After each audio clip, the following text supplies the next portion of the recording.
Hello guys, it's Ben here from Next Gen Base, and today I'm taking a look at Elden Ring's performance across the consoles. In order to give as fair a comparison as possible, I'm only looking at the opening area of Limgrave across the PS4, PS4 Pro and PS5 versions of the game, with quality and frame rate versions being tested out, as well as the PS4 version running on the PS5. I'll also be taking a look at the same area running on the Xbox Series X in Performance Mode and the Xbox One S, just to see how they compare. I should probably state that I've not been a fan of a chunk of From Software's output in the past. They're not for me, and that's okay, but one of the issues I've had previously has been with the technical hiccups that added that extra layer of frustration into things, and I really hoped Elden Ring would be the one to help me invest in these games. Sadly, on the current showing, I'm not sure if it is. Starting off with the PS4, and we can immediately see a target frame rate of 30 frames a second here. You may remember that when Bloodborne came out, the game technically hit 30 frames a second for most of the time, but was plagued by issues of inconsistent frame pacing, which gave a stuttery feel to the gameplay. Unfortunately, Elden Ring has this exact same issue. The key to achieving a steady frame rate is also to have steady frame pacing.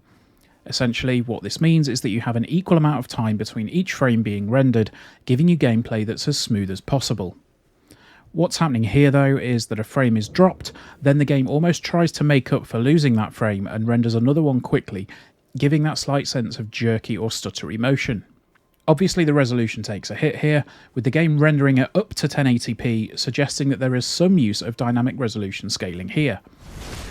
Obviously the resulting performance is a very inconsistent affair, and that's something that we got used to during the testing across all platforms. When we get to the Gatefront Ruins, we see a frame rate that seems to top 40 frames a second in places. I'm honestly not too sure that the game has a hard 30 frames a second cap, but this kind of result is usually one produced due to that inconsistent frame pacing that was mentioned before. It's a tricky one to give a thorough technical analysis on with the tools that we have at our disposal, but just from looking at the footage, you're able to tell that there's something not quite right with the performance of the game on the base console. It can make for an even more frustrating experience than normal, as these frame dips are consistently inconsistent, giving tricky encounters another level of difficulty when running at 30 frames a second, as even a single missed frame can cause up to an additional 50 milliseconds of input latency. Moving on to the PS4 Pro, and we see much of the same story. Inconsistent frame pacing coupled with a higher resolution of up to 1800p results in a similar feeling experience. Once again, the frame rate hovers around the 30 frames a second mark, with inconsistent frame pacing present and incorrect. The interesting thing here is that there doesn't appear to be a cap on the frame rate for the PS4 Pro, which is a tasty bit of foreshadowing for what's to come. It does feel like both the PS4 and the Pro are running on their limits here, which is proven a little by the Pro creeping above 30 frames a second a few times during the opening areas. If only there were a machine that could throw a bit more power at it.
Next up is the PS5, and we're starting in the Performance Mode.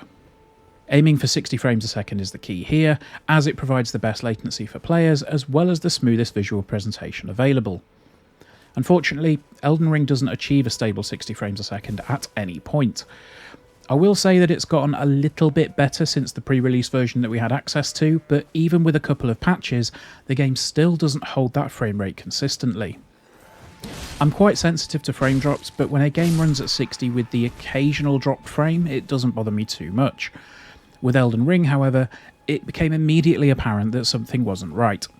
With a wavering frame rate such as this, the early version actually gave me motion sickness playing in performance mode, something that I haven't experienced outside of VR since the days of Alien Trilogy back on the PS1.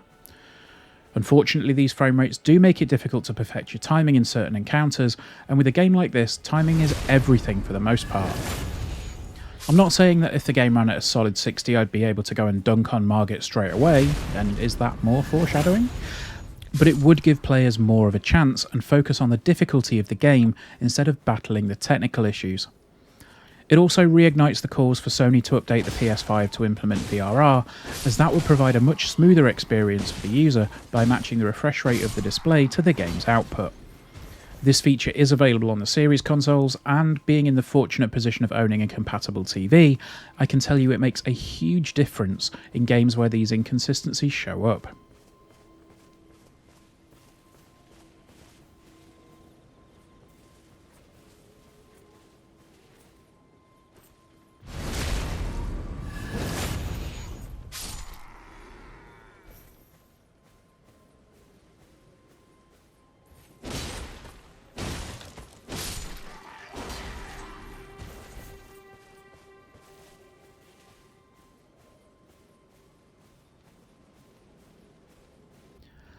Next up is the quality mode.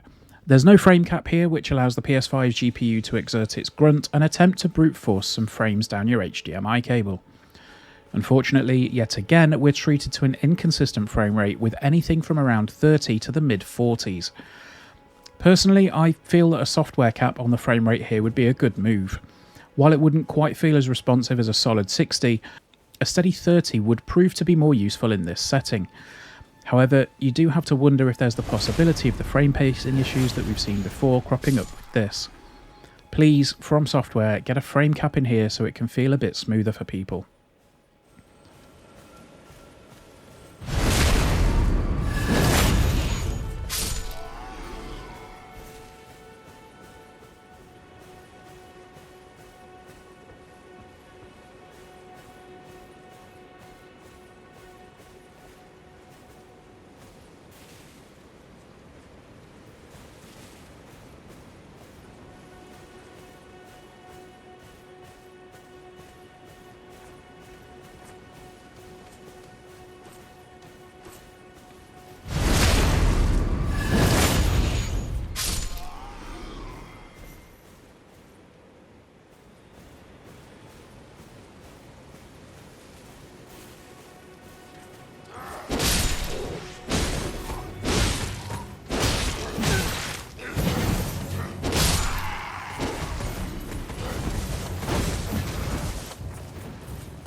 While we're talking about the Series consoles, Andy sent me over some footage of Elden Ring running on the Xbox platforms. I asked him to take the same route for a fair comparison, and this was the result. On the Series S, the same issues found on the base PS4 can be seen here, with frame pacing problems coming in. Although I will say there are more prolonged periods of a more solid 30 frames a second in there. My understanding is that the Xbox One version of Elden Ring runs at around 900p, again potentially with DRS coming into play.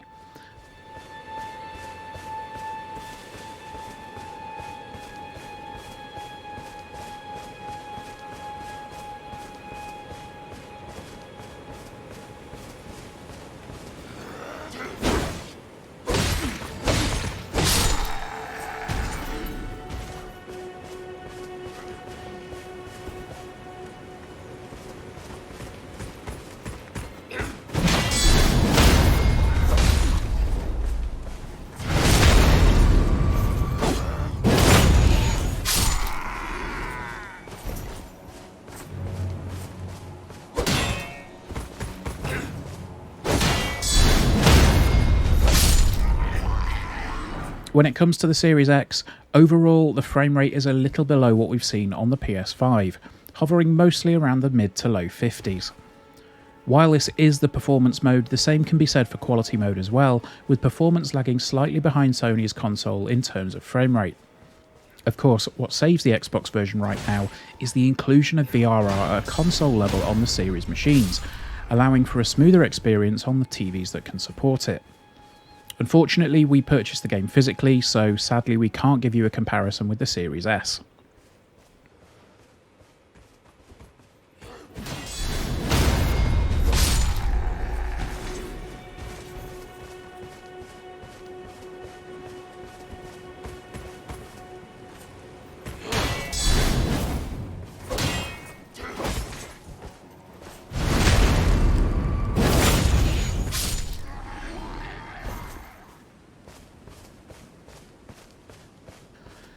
And finally we come to the saviour for framerate fans. This is the PS4 version of Elden Ring running on a PS5. Yes, there are visual cutbacks, and yes, there are graphical settings missing, but just look at those frames.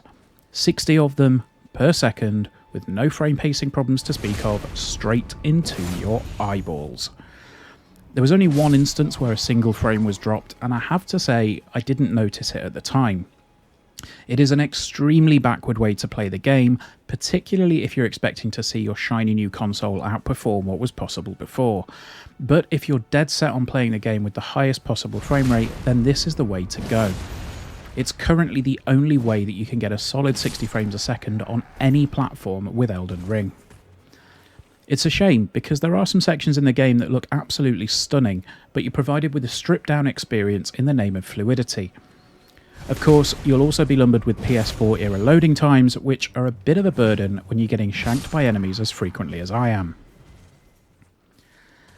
And there we go, that is our frame rate analysis for Elden Ring on consoles. It appears the PC version has a bunch of issues all on its own, but it's clear that in spite of the acclaim the game's gotten, including from our very own Andy, there are some serious technical hitches that need ironing out. As a self-confessed Soulsborne phobe, I really wanted Elden Ring to be the one to turn me round on From Software's output. As it stands, it almost feels like battling the frame rate is as frustrating as the many bosses I'll doubtless become irritated by. For a game that's described as a masterpiece by a huge number of outlets, it honestly feels somewhat unacceptable for the game to run with these levels of performance issues, particularly for those who want a smooth experience. Now, if you'll excuse me, I'm off to get squashed into the floor by Margit once again. Thank you for watching, guys. If you've enjoyed this video, please do drop us a like, leave us a comment, and get subscribed to the channel. We'll have some more content coming very soon. Take care. Bye-bye.